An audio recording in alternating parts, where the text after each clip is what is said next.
So good afternoon. Let us start with today's session. Now let us go to the next part wherein we will see where, so just observe what is the heading given. Change in the length of circular bar tapering from diameter D1 to D2. अभी तक क्या था, एक ही diameter था. अभी बार एक है but इस तरफ डेल्टा 1 है, डी डायमीटर D1 है और यहाँ पर डायमीटर D2 है. Let us derive what is the formula. अपन ने रेगुलर के लिए फॉर्मूला देख लिए, delta L is equal to P L by A E है. अभी इसके लिए हम लोग देखते हैं what is the formula. For that let us consider a bar of not uniform cross section tapering from D1 to D2. D1 से लेके D2 है, एक एंड पे D1 है, एक एंड पे D2 है diameter. And let us assume, देखो यहाँ से उसने क्या अज्यूम किया है, जो डायग्राम में दिखा रहा है वो अज्यूम किया है कि यहाँ से यहाँ तक का डिस्टेंस x है.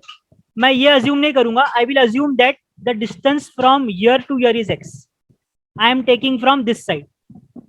आप राइट साइड से भी करके दे सकते हो बट वहां पर थोड़ा सा डेरिवेशन में इश्यू आ सकता है. मैं थोड़ा सा सिंपल तरीका बता रहा हूँ, where in I will consider from this end, ये एंड से section x. Okay, let us go for that. Now what we will say, our basic formula, our formula is delta L is equal to PL by AE. PL by AE. Now we want to find out delta L. So can you tell me what will be P? P क्या रहेगा? What will be force? Force will be P only. देखो यहाँ पर दिया है, force will be P only. तो ये P तो P रहेगा. Now let us say I want to find out the deflection only in this part. मैं खाली ये छोटा सा पार्ट कंसीडर कर रहा हूँ, dx. एक बार मेरे को डिफ्लेक्शन इस पे पता चल गया, I will integrate and I will get the entire deflection of the bar. So what I will write here, I will write down delta L of E. Why E? Delta L of element, that is change of length in this small part, will be equal to what I will write, PE, that is load at elemental area, length of elemental area, area of element and E of E. So just I am substituting the entire bar with the elemental part. Now what will happen here? PE load तो पूरे बार पे same रहता है, हमने last time भी देखे थे. If there is only one load, the entire load will be same on the entire bar. So in place of P I will write P only. So this is P multiplied by, what can you say about length of element? In the diagram it is given. हमने क्या consider किया length? dx. It is dx. So I will write down dx here. Okay, dx divided by area of this element. Area of this element क्या होगा? Because it is a circular bar, I will write pi by 4, correct? Yes. Okay, now I want pi by 4 d square. I want the diameter at this particular part. देखो question में हमको क्या दिया है, question में हमको दिया है कि इस एंड पे डायमीटर d2 है राइट साइड पे और लेफ्ट साइड पे डायमीटर d1 है. हमको एंड का दिया है बट हमको क्या चाहिए, हमको चाहिए कि इस पॉइंट पे जो कि डिस्टेंस x पे है वो डायमीटर क्या होगा. So I will give you, you have studied interpolation formula in your maths. So from that I can write down that from at this particular section what will be diameter?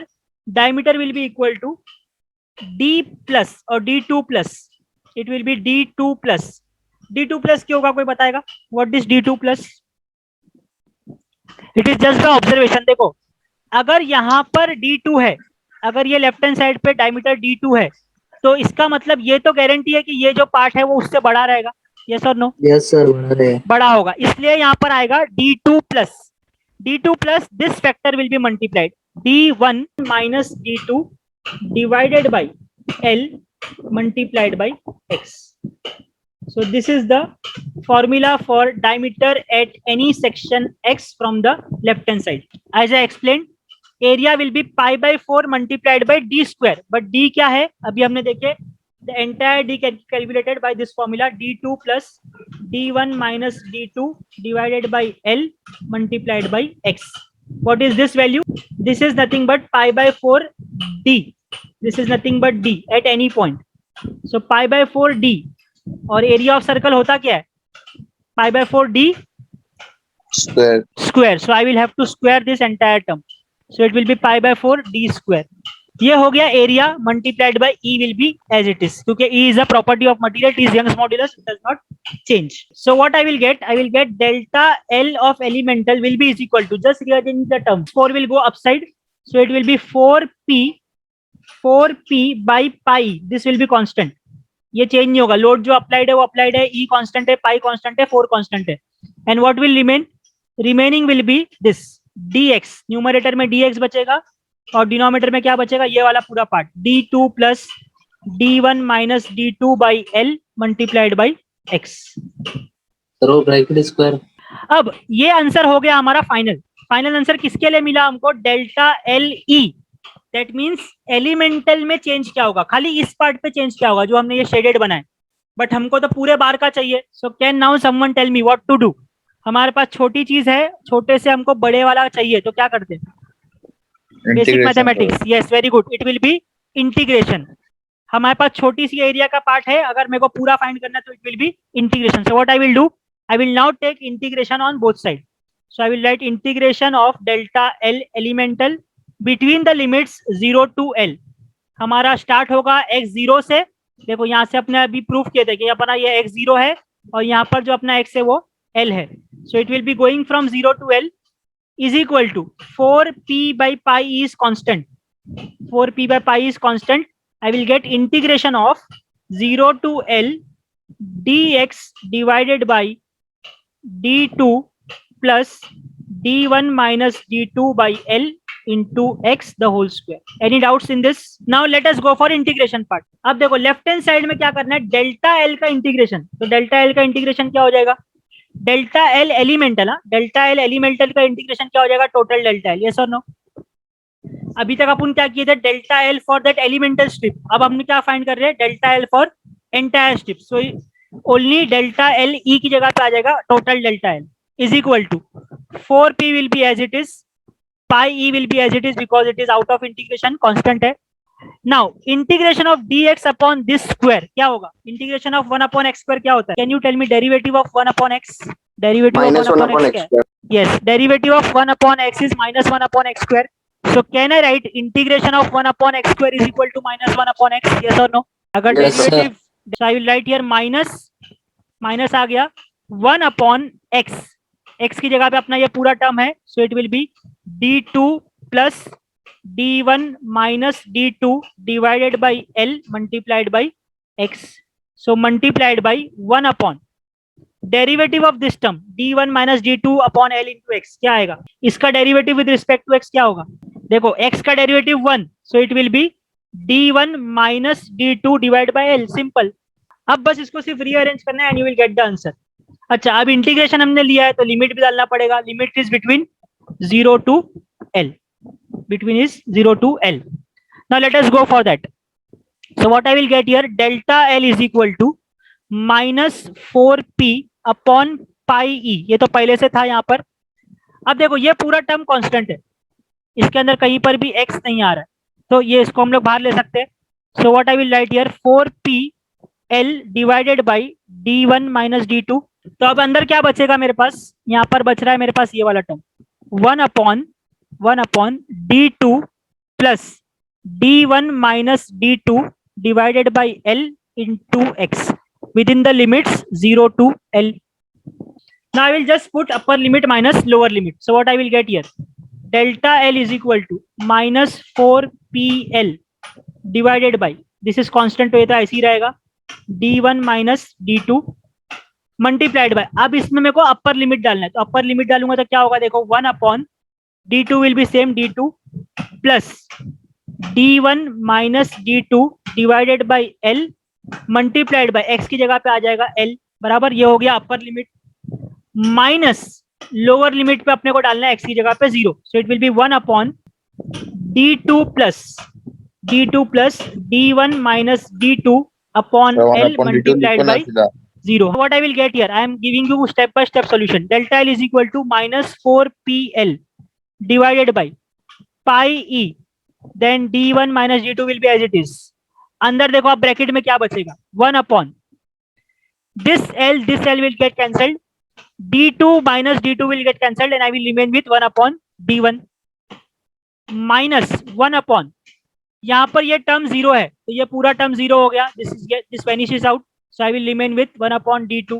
So finally what I will write? Delta L is equal to minus 4pl divided by pi E d1 minus d2 into, अब यहाँ पर थोड़ा सा cross multiply करेंगे, just solving this, so I will gate d2 minus d1, it will be d2 minus d1 divided by d1 d2, correct. देखो अब यहाँ पर थोड़ा सा एल्जेब्रिकल खेल करना है।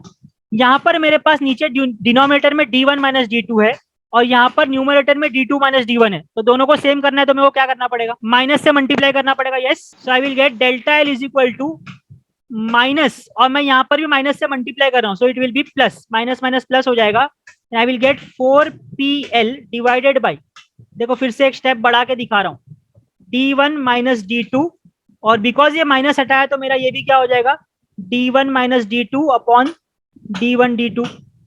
now what will happen, this d1 minus d2 and this d1 minus d2 will get cancelled and I will get delta L is equal to 4pl divided by pi multiplied by E multiplied by d1 multiplied by d2.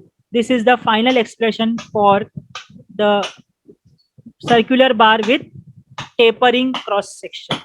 अब let us say तुमको question में कुछ इस तरीके का दिया है, that there is a uniform, not uniform, circular tapering bar, there is a circular tapering bar of circular cross section having diameter A at this end, having diameter A at this end and having diameter B at this end and total length L. Now what will be your formula for delta L? अच्छा, यहाँ पर load भी है, load applied is P. Now can you tell me what will be the changes in the formula from the above? क्या change होगा? देखो ऊपर देखो 4 चेंज होगा क्या, 4 इज अ कांस्टेंट, 4 चेंज होगा? नहीं होगा। What about P, load change किया मैंने? नहीं। What about length, have I change length? L, L का एल ही है, मतलब लेंथ ही दिया हूं मैंने, डिवाइडेड बाई पाई का वैल्यू कभी चेंज होगा? नहीं। ई का वैल्यू चेंज होगा? नहीं होगा, E is a property of material. अब देखो यहाँ पर क्या था, d1 d2, what was d1 d2? d1 था शॉर्टर साइड पे डायमीटर, सॉरी d1 था लॉन्गर साइड पे डायमीटर और d2 था शॉर्टर साइड पे डायमीटर। मतलब क्या करना है आपको, दोनों डायमीटर को सिर्फ मल्टीप्लाई करना है। तो यहाँ पर अपने को क्या दिया है, यहाँ पर डायमीटर ए दिया है, यहाँ पर डायमीटर बी दिया है, what I will do, A multiplied by B, simple, got it? Yes. जैसे अभी हमने सर्कुलर पैटर्न के लिए किए, there is also rectangular pattern and the formula for that is change in length of a rectangular bar. देखो सिर्फ change क्या हुआ, सर्कुलर की जगह पे रेक्टेंगुलर आ गया। So as we have derived for circular cross section, similarly exactly in the same way we can derive for rectangular cross section and you will get this answer. So this is the third formula, और ये कब use होगा, जब question में बोला होगा that it is a tapering bar of rectangular cross section.